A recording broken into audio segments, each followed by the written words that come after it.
अस्सलाम वालेकुम students, this is Abdul मनान है। और आज का जो हमारा टॉपिक है वो है मोल। स्टूडेंट्स, जैसे कि आप सब जानते हैं कि जो एटम है वो smallest particle of the matter है, इसलिए उसका जो मास है वो बिल्कुल कम है। किसी भी एटम को हम डायरेक्ट मेजर नहीं कर सकते।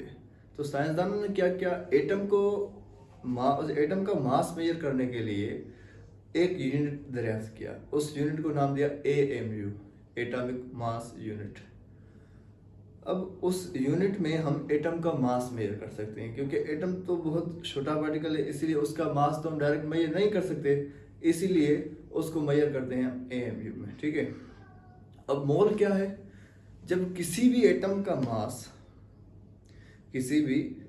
का मास फार्मूला यूनिट, मॉलिक्यूल या किसी भी सब्सटेंस का मास जब हम उसको ग्राम में एक्सप्रेस करेंगे ना, वो हो जाएगा मोल। जैसे कि मैंने यहाँ पे लिखा है, when mass of any substance, i.e. Substance का मतलब एटम, मॉलिक्यूल, फार्मूला यूनिट क्या होता है? केटाइन और एनाइन का कॉम्बिनेशन जो होता है वो फार्मूला यूनिट होता है, एक्सप्रेस्ड इन ग्राम। वैसे हमको पता है कि भाई एटम का मास जो है AMU में होता है, उसको कहते हैं एटॉमिक मास। जब इसी एटॉमिक मास AMU को रिप्लेस करेंगे ग्राम से, तो ये हो जाएगा मोलर मास। ठीक है। जैसे कि 12 AMU मास है किसका? कार्बन एटम का। जब इसी 12 AMU को हम रिप्लेस करेंगे ग्राम से, तो ये हो जाएगा ग्राम एटॉमिक मास। ठीक है। या इसको हम 1 मोल के बराबर कहेंगे। ये जो है ग्राम एटॉमिक मास भी कहते हैं इसे, या 1 ग्राम एटम भी कहते हैं। ठीक है। मतलब हमारा मोल क्या हुआ? जब किसी भी सब्सटेंस का एटम, मॉलिक्यूल, फार्मूला यूनिट, इसका जो मास है, हमें पता है कि भाई यूजुअली इसका मास जो होता है वो AMU में होता है, बट इसको जब हम कहेंगे क्या, AMU को रिप्लेस करेंगे ग्राम से, और फिर वो हो जाएगा मोल। ठीक है। सो मैंने लिखा है कि mass of any substance, i.e. Atom, molecule, formula unit, cation and anion, expressed in gram is called mole. जैसे कि ये मैंने लिखा है 12 gram of carbon, 12 gram carbon के, इसको हम ग्राम एटॉमिक मास भी कहेंगे, या इसको कहेंगे 1 ग्राम एटम। ये बराबर हो जाएगा 1 मोल के। ठीक है। 32 ग्राम ऑफ ऑक्सीजन, ये हो जाएगा ग्राम मॉलिक्यूलर मास। जैसे कि हम जानते हैं कि ये जो ऑक्सीजन O2 है, ये एक मॉलिक्यूल है, ये इसको हम कहेंगे ग्राम मॉलिक्यूलर मास, या 1 gram molecule is equal to 1 mole. ठीक है। 58.5 ग्राम ऑफ NaCl। अब NaCl क्या है? ये केटाइन और एनाइन का कॉम्बिनेशन है। ठीक है। Combination of cation and A9, gram formula mass. अब मैंने लिखा है कि ग्राम फार्मूला मास, ये फार्मूला यूनिट है वो किसका कॉम्बिनेशन है? केटाइन और एनाइन का। ठीक है। अब हम लिखेंगे कि भाई ये इसमें पॉजिटिव चार्ज है, ये इसमें नेगेटिव, ये केटाइन और एनाइन का कॉम्बिनेशन हो गया, इसको हम फार्मूला यूनिट कहेंगे, जैसे कि मैंने यहाँ पे लिखा है। ये भी बराबर हो जाएगा 1 मोल के।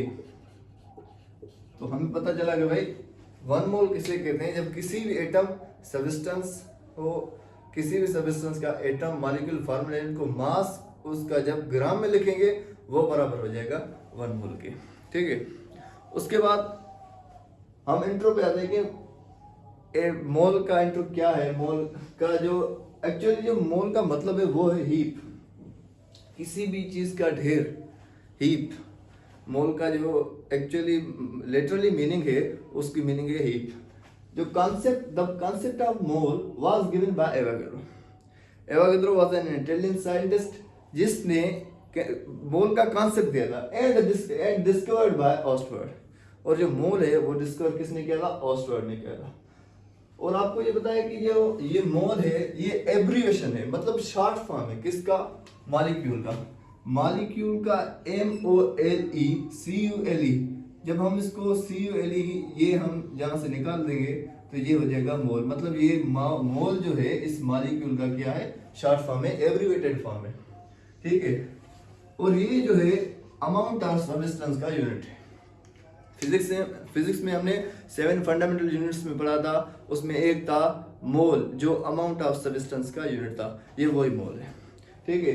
किसी भी सब्सटेंस का जो अमाउंट है वो जब हम ग्राम में शो करेंगे इसको, वो बराबर हो जाएगा 1 मोल की, ठीक है। When mass of any substance expressed in gram is called 1 mole, ठीक है। ये मैंने लिखा है कि 12 AMU, जब किसी भी एटम का मास AMU में आए तो आप समझ रहे हैं जो AMU में जो मास है वो एक एटम का है, ठीक है। AMU is the mass of one atom, okay। AMU is the mass of one atom। 12 AMU is the mass of one atom of carbon, क्योंकि 12 कार्बन का मास है, but 12 gram is the molar mass of carbon, ठीक है। उसके बाद एक MCQ लिखा है मैंने कि which one is heaviest, इन चारों ऑप्शंस में से किसका मास ज्यादा है। देखिए 1 ग्राम एटम मैंने आपको बताया 1 ग्राम एटम मतलब 1 मोल, 1 ग्राम एटम मतलब 1 mole. 1 gram atom of aluminium, 1 gram atom of sulphur, 1 gram atom of lithium, all are same. जैसे कि हम सबको पता है कि भाई एल्यूमिनियम और लिथियम से ज्यादा जो मास है वो सल्फर का है, ठीक है। इसीलिए सल्फर जो है इन दोनों से हेवीएस्ट है, मतलब इन दोनों से वजन ज्यादा रखता है, इसीलिए हम इसको ऑप्शन टिक करेंगे, क्या, बी ऑप्शन, ठीक है। उसके बाद दूसरा MCQ which one is heaviest, same MCQ है, ये एटम की फॉर्म में था, ये मॉलिक्यूल की फॉर्म में था। 1 ग्राम मॉलिक्यूल ऑफ फ्लोरीन जिसका मास क्या है 38 ग्राम।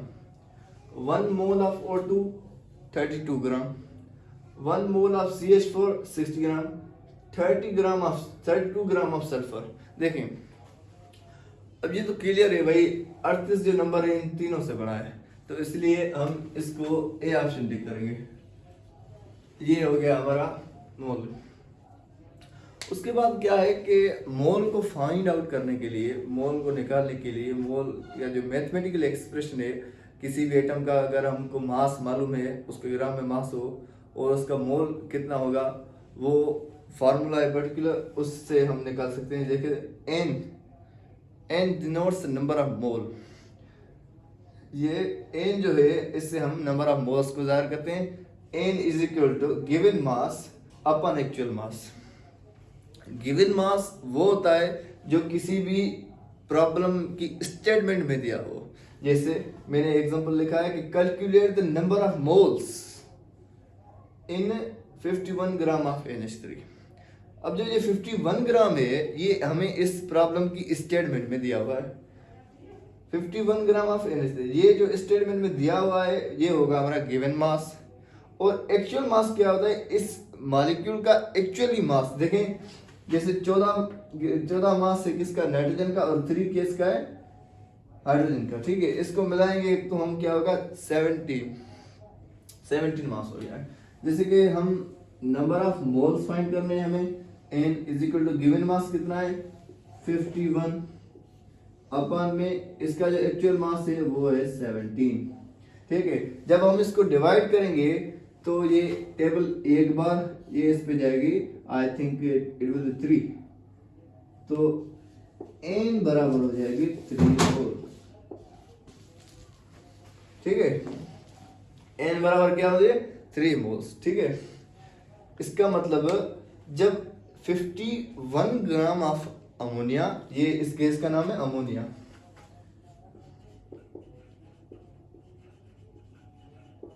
इस गैस का क्या नाम है ammonia. 51 gram of ammonia is equal to 3 moles, ठीक है। अब हमें मास दिया हुआ था, हमने क्या मालूम किया, मोल। जब ऐसा हो कि मोल दिया हो किसी भी सब्सटेंस का, भाई इसका 5 मोल है, इसका मास कितना होगा, तो हमें क्या करना चाहिए, तो ये फॉर्मूला यूज होगा, mass of substance is equal to given moles, जो मोल्स स्टेटमेंट में दिए हो उसको कहेंगे given moles, into actual mass, ठीक है। Calculate the mass of 2 moles of lithium, calculate the mass of 2 moles of lithium. देखें 2 मोल्स क्या है गिवन मोल्स, हमें स्टेटमेंट में दिया हुआ है, मगर हमको क्या मालूम करना है, उसका मास मालूम करना है। अब देखें, ये है लिथियम एटम। लिथियम एक एटम का मास है 7, ठीक है। तो हम क्या करेंगे, मास of substance, mass of substance बराबर हो जाएगा किससे, गिवन मोल्स। गिवन मोल्स कितने, 2 मोल्स, ठीक है। ये 2 मोल्स इनटू इसका मास नंबर क्या है, इसका मास है 7, ठीक है। और ये क्या हो जाएगा, 2 × 7 is equal to 14 gram. Okay, ये हो जाएगा mass of substance of 2 mole of lithium. 1 mole हो लिथियम का तो मास कितना होगा, 7 ग्राम। अगर इसका 2 मोल हो तो हो जाएगा 15 ग्राम। इसी तरह से हम किसी भी एटम का मास दिया हो और उसका मोल फाइंड कर सकते हैं, ठीक है। जैसे कि ये कॉमन एग्जांपल है। अगर आपको हम एक और एग्जांपल देना चाहें कि भाई देखें, 5 मोल्स ऑफ CH4 contains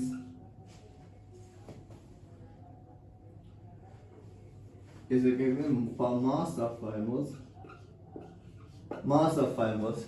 अब हमें एक प्रॉब्लम है, देखिए हमें गिवन मोल्स कितने हैं, 5 मोल्स, किसके हैं, CH4 के। हमें बस मॉलिक्यूल का, एटम का क्या है, मास पता होना चाहिए। मास हम कैसे निकालते हैं, देखें कार्बन का मास कितना है, 12 ग्राम, ये हमने लिखा है 12 ग्राम। और एक हाइड्रोजन का मास 1 है, इसमें चूंकि 4 हाइड्रोजन है तो इसका 4 मास हो जाएगा, 1 × 4 = 4। 12 + 4 = 16, ये इसका मॉलिक्यूलर मास है। 12 + 4 = 16 ग्राम। ग्राम क्यों, क्योंकि ये मोल्स में है। जब हम AMU में कहेंगे तो ये क्या हो जाएगा भाई, एक मॉलिक्यूल का मास हो जाएगा 16 AMU, ठीक है। 16 ग्राम मतलब 1 मोल का मास, ठीक है। अब हमें फार्मूला पता है कि भाई मास ऑफ सब्सटेंस हमें मालूम करना है। मास ऑफ सब्सटेंस, मास किसका, सब्सटेंस का, CH4 का। इसके लिए हमारा फार्मूला है कि गिवन मोल्स, मोल्स गिवन है 5 मोल्स, ठीक है। 5 moles into mass of actual mass. Actual mass क्या है, 16, ये 16 है। इसको जब हम मल्टीप्लाई करेंगे तो I think it will be 80 ग्राम, ठीक है। ये हो जाएगा 5 मोल्स ऑफ CH4 = 80 ग्राम। मतलब मीथेन, इस गैस का नाम क्या है, मीथेन का जो 5 मोल का जो मास होगा वो होगा 80 ग्राम। ये इसमें ये था हमारा मोल। भाई हमने पढ़ा कि मोल क्या है, किसी भी एटम को, सब्सटेंस को उसकी मास जो है ग्राम में शो करे उसको हम मोल कहते हैं। भाई देखिए ना, ये सिंपल बात है। ऐसा तो हो नहीं सकता कि भाई किसी भी एक एटम को आप तराजू में रखें, उसको तोड़ के दें, भाई ये ले आप, आज आप कार्बन डाइऑक्साइड घर में सब्जी में पकाएं, ये तो हो नहीं सकता ना। इसीलिए साइंटिस्ट ने ये जो है मोल्स को यूज किया। मोल जो है एक ऐसा टॉपिक है जिसका ना सिर्फ फर्स्ट ईयर के बल्कि in the field of chemistry इसका यूज होते होते। जब भी किसी केमिकल इक्वेशन में, जब भी किसी केमिकल इक्वेशन हम राइट करते हैं, बैलेंस्ड केमिकल, उसमें मोल का जिक्र जरूर आता है। देखिए आपको दिखाता हूं मैं, देखिए जैसे हमने H2 + O2, इसे हमें वाटर बना, देखें ये केमिकल इक्वेशन है। अब इसमें मोल का यूज कैसे आता है, देखें 2 हाइड्रोजन यहाँ पे, 2 हाइड्रोजन यहाँ पे, मतलब हाइड्रोजन का जो नंबर है वो पूरा है। 2 ऑक्सीजन, 1 ऑक्सीजन, मतलब जो ऑक्सीजन है वो कम है। तो इस इक्वेशन को बैलेंस करने के लिए हमें किसकी जरूरत पड़ेगी, मोल की।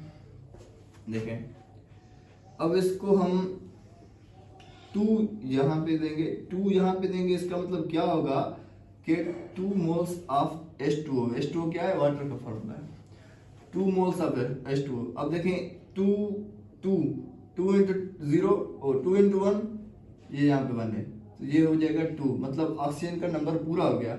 यहाँ पे भी 2, यहाँ पे भी 2, पर एक मसला है कि ये 2 × 2 = 4, but there is 2 hydrogen atoms. So यहाँ पे भी हम क्या करेंगे, 2 ऐड करेंगे। अब इक्वेशन हो गई बैलेंस्ड। इस इक्वेशन को हम बैलेंस्ड इक्वेशन कहेंगे, बैलेंस्ड इक्वेशन, ठीक है। अब ये जो मैंने 2 ऐड किया है, ये 2 एक्चुअली मोल है। 2 mole of H2, 1 mole of O2 combined to form 2 mole of water. इसीलिए हम कहते हैं भाई जो मोल का यूज है ना, वो थ्रू आउट द केमिस्ट्री है, ना सिर्फ फर्स्ट ईयर क्लास में बल्कि through out the field of chemistry इसका यूज है। इसलिए आपको ये टॉपिक समझना जरूरी है, ठीक है। और इसके साथ आज का हमारा लेक्चर हुआ पूरा। उम्मीद है आपको समझ में आएगा। ना आया तो आपके पास मोबाइल है, रिपीट करके देखें, कोई मसला नहीं। तब तक के लिए मुझको इजाजत दीजिए। Thank you, Allah Hafiz.